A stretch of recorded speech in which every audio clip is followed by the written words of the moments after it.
Hello there, this is I Go Travel with Don Barnett, and we're in Revelstoke in British Columbia along the Trans-Canada Highway.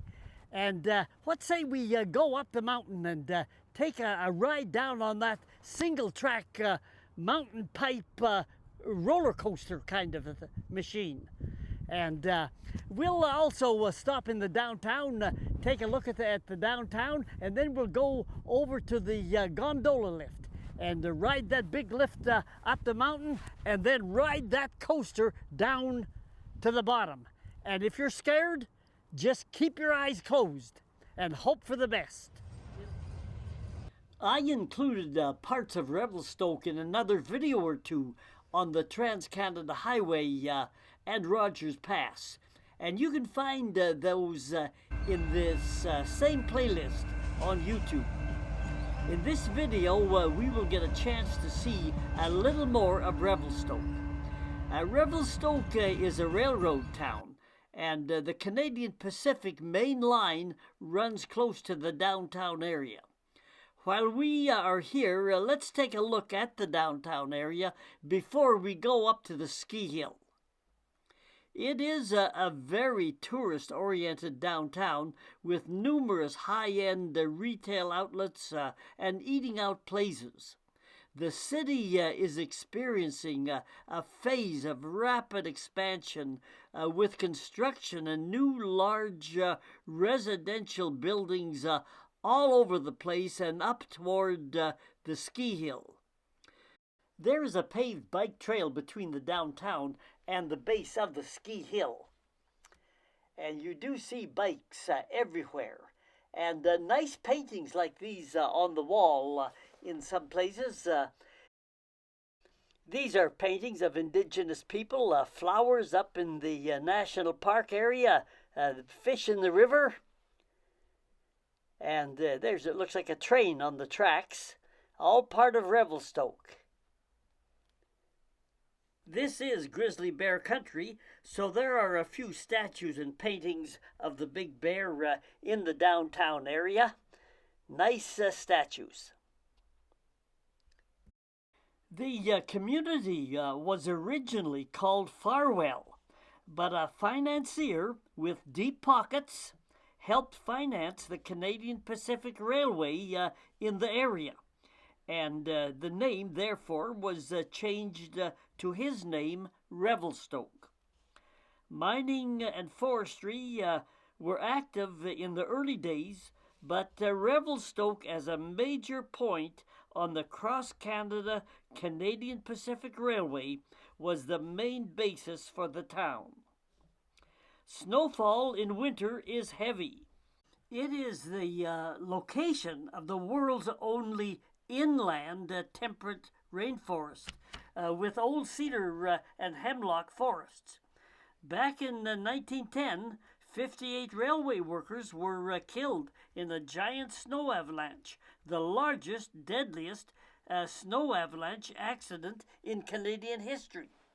Ski jumping was the big sport early in the 20th century, and a world record in ski jumping was made at Revelstoke. Let's go up to the ski hill and see what it's like today. We rode up in enclosed gondolas. You can see the reflection through the plastic windows. There was no open-air window spaces, as openness would result in people accidentally dropping their cameras and so on onto the ground. The higher we went, the more terrific the view got. That's the Columbia River down there, and the city of Revelstoke you can see along the banks of it. We walked by this old sled when we bought our lift tickets.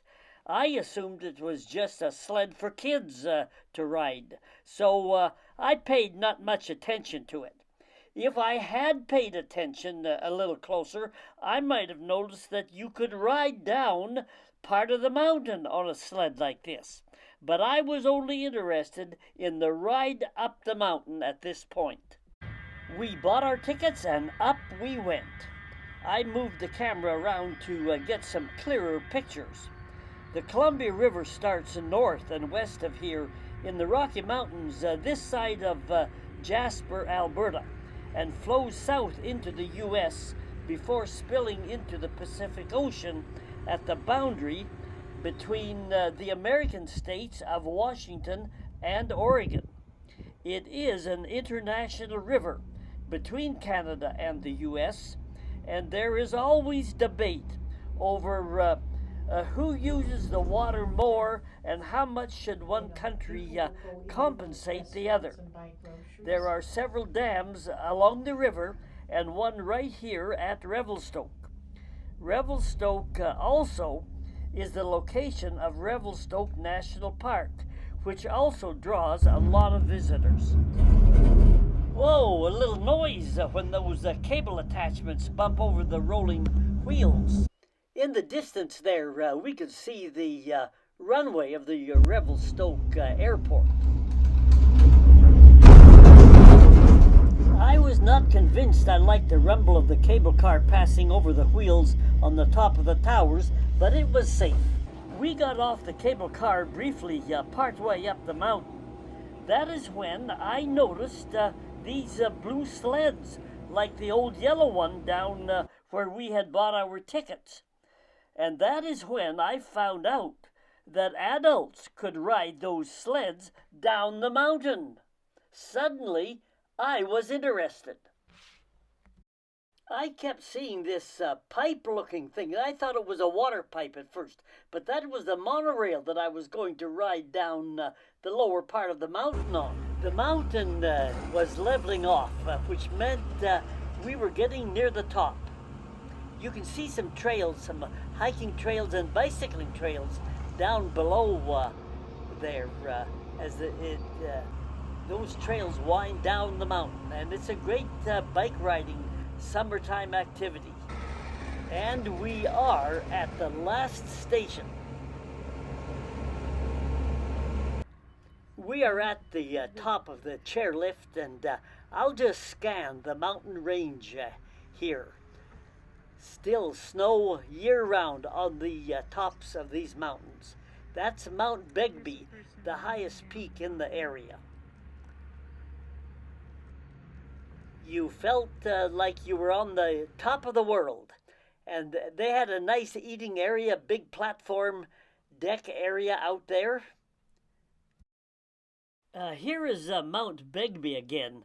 Begbie was a renowned judge in the early days of British Columbia. He resided during the gold rushes along the Fraser River and during the big gold rush at Barkerville. He was never in this area to any great extent, but his reputation as the hanging judge preceded his presence wherever he went. His decisions to hang people was required by law in those pioneer times. If you murdered someone, the required penalty was death by hanging. They will take you up a little higher to do some mountain paragliding if you want. And of course, mountain biking in summer is common here as it is in many winter ski resorts. It is ski patrol in winter and bike patrol in summer. And this is one of the patrollers.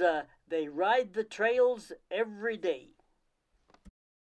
This was a long tube where mountain bikers could practice in winter, even though there would be a lot of snow outside in winter. And here was a dog statue made up of old defunct bike tires. We were on the way down. Remember, I had not bought a ticket for the rail ride when we had started. So therefore, I had to ride all the way back to the bottom to purchase a ticket. Then I had to come back up halfway, roughly up the mountain to the halfway point to get on the rail. They were loading more cars into the gondola for the ride back up. Okay, we're at the top. We're ready to roll. Here we go. Downhill and around the bend and out of sight. The red light says stop, final instructions, and away we go. She's a long ways down. The monorail is designed to be a family-friendly operation. Employees go over the rules before you get on the rail, and the rules are based on your safety. There is a weigh-in, maximum weight on the rail, whether it is 1 or 2 riders, doesn't matter, maximum is 118 kilograms. Only 18-year-olds and older may take a passenger. Kids as passengers must be between ages 3 to 9. And the second passenger cannot be higher than the driver's shoulders. And to ride alone, you have to be at least 8 years old and a minimum height. Not fast enough for you? Let's wind her up. Woohoo! Here we go, up to 42 kilometers per hour. You'd be crazy to do that fast. There's a lever to pull back to brake. Seatbelt must be clicked on at all times, and you keep 50 meters from the cart ahead of you. And easy does it, lean a bit. It's shaky, bumps around from side to side, but as long as you stay on that rail. You cannot ride if you're pregnant, if you have heart problems, or even neck or back problems. Hey, a tunnel ahead. Whoa, here we go. Woohoo! All right, I think we're coming up to another tunnel here. There we go. Hang on. Hope it's tall enough. In we go. And out the other side. We are coming into the bottom. They'll close it in bad weather, rain, thunderstorms, lightning, high winds, things like that. But what a ride. I even bought a t-shirt, Experience the Wilderness. Well, if you're on the Trans-Canada Highway in the area of Revelstoke, stop in. It's a booming kind of a place, a great tourist destination. Take the gondola up and have some fun. This is I Go Travel with Don Barnett. We'll see you down the trail. Hit the subscribe button and that'll tell you when we're putting more videos on the internet. And we are doing that very thing. To find some of the other videos, just Google, like it says there on the bottom, Google my name, Don Barnett 5090. Click on my name and then click on the word playlists in the middle of the page. Each playlist contains several travel videos.